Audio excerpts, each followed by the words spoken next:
దేశవ్యాప్తంగా ఎండలు మండిపోతున్నాయి. భానుడు తీవ్ర ప్రతాపం చూపుతూ ఉండడంతో బయట అడుగు పెట్టాలంటేనే జనాలు భయపడిపోతున్నారు. ఈ సమయంలో వాతావరణ శాఖ చల్లని కబురు చెప్పింది. అండమాన్ దీవుల్లోకి రుతుపవనాలు ప్రవేశించాయని, జూన్ 2వ వారంలో ఏపీలోకి ప్రవేశిస్తాయని అంచనా వేసింది. యూపీ, బీహార్ పరిసర ప్రాంతాల నుంచి దక్షిణ ఒరిస్సా వరకు ద్రోణి కొనసాగుతోందని తెలిపింది.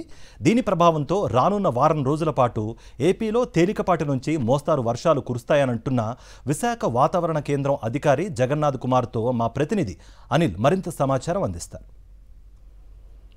సాధారణం కంటే 2 రోజులు ముందుగానే నైరుతి రుతుపవనాలు అండమాన్ను తాకాయి. ఇప్పటికే ఆయా ప్రాంతాల్లో ప్రభావం కూడా ప్రారంభమైనట్టుగా వాతావరణ శాఖ అంచనా వేస్తుంది. ఈ నెలాఖరుకి కేరళను తాకి ఆ తర్వాత క్రమంగా ఏపీలోకి నైరుతి రుతుపవనాలు ప్రవేశించి దాని ప్రభావం ప్రారంభమయ్యేటువంటి సూచనలు ఉంటాయని వాతావరణ శాఖ అంచనా వేస్తోంది. మాట్లాడదాం. మనతో పాటు విశాఖ వాతావరణ కేంద్రం అధికారి కుమార్ ఉన్నారు. సార్, ఎప్పటికల్లా రుతుపవనాలు మరింత చురుకుగా ముందుకు కదిలేటువంటి అవకాశం ఉంటుంది? ఏపీలోకి వచ్చేటువంటి డేట్ని ఏమైనా ఇప్పటికే నిర్ధారించడం జరిగిందా? ఏమైనా ఒక అంచనాకు వచ్చారా?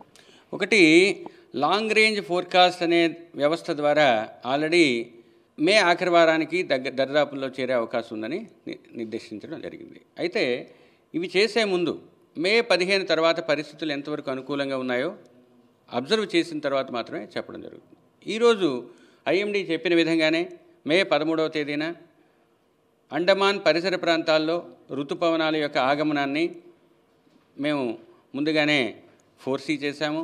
ఆ విధంగానే ఈరోజు ఉత్తర దక్షిణ అండమాన్ నికోబార్ ఐలాండ్స్ మరియు సౌత్ బే ఆఫ్ బెంగాల్ పరిసర ప్రాంతాల వరకు నైరుతి ఋతుపవనాల యొక్క ఆగమనం జరిగింది.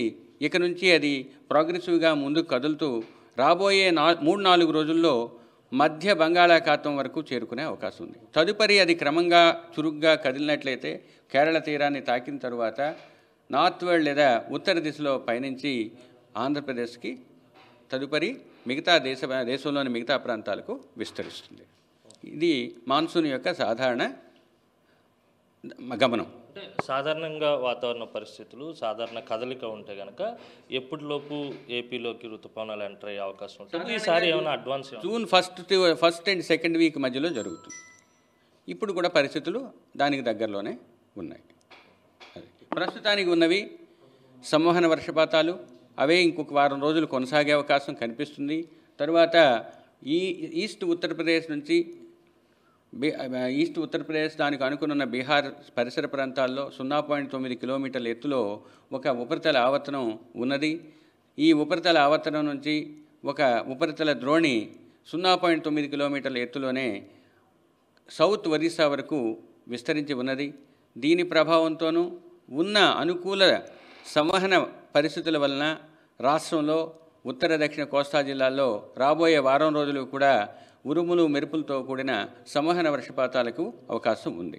ముఖ్యంగా ఉత్తర కోస్తా జిల్లాలో ఈరోజు కొన్ని ప్రాంతాల్లో తేలికపాటి నుంచి మోస్తరు వర్షపాతాలు, రేపు ఎక్కువ చోట్ల, ఎల్లుండి నుంచి 7వ రోజు వరకు మాన్సూన్ లేదా సౌత్ వెస్ట్ మాన్సూన్ నైరుతి ఋతుపవనాలు మధ్య బంగాళాఖాతానికి రాబోయే 3-4 రోజుల్లో చేరుకునే అవకాశం ఉంది. తదుపరి ఆ గమనం కొనసాగినట్టయితే కేరళ తీరాన్ని తాకిన తరువాత ఆంధ్రప్రదేశ్కు క్రమంగా చేరుకొని మిగతా దేశ భాగాలకి విస్తరించే అవకాశం ఉంటుంది.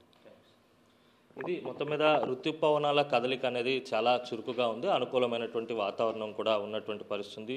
3 నుంచి 4 రోజుల్లో మధ్య బంగాళాఖాతంలోకి ప్రవేశించినటువంటి ఋతుపవనాలు ఆ తర్వాత క్రమంగా నెలాఖరుకి కేరళను తాకేటువంటి సూచనలు కనిపిస్తున్నాయి. ఆ తర్వాత క్రమంగా ఏపీలో కూడా ఎంటర్ అయ్యేటువంటి సూచనలు స్పష్టంగా ఉన్నాయని వాతావరణ శాఖ వెల్లడిస్తుంది. మరోవైపు ఇప్పుడు రాష్ట్ర వ్యాప్తంగా కురుస్తున్నటువంటి వర్షాలకు ఏదైతే బీహార్ నుంచి దక్షిణ ఒడిశా వరకు ఉన్నటువంటి ఉపరితల ద్రోణి ఆవర్తన ప్రభావంతో పూర్తిగా తేలికపాటి నుంచి మోస్తరు వర్షపాతం నమోదయ్యేటువంటి అవకాశం ఉంటుందని, రానున్నటువంటి వారం రోజుల పాటు ఈ వర్షాలు కొనసాగుతాయని వాతావరణ శాఖ స్పష్టం చేస్తోంది. వీడియో జర్నలిస్ట్ అప్పలరాజుతో కలిసి అనిల్, సాక్షి టీవీ, విశాఖ తుఫాన్ హెచ్చరిక కేంద్రం.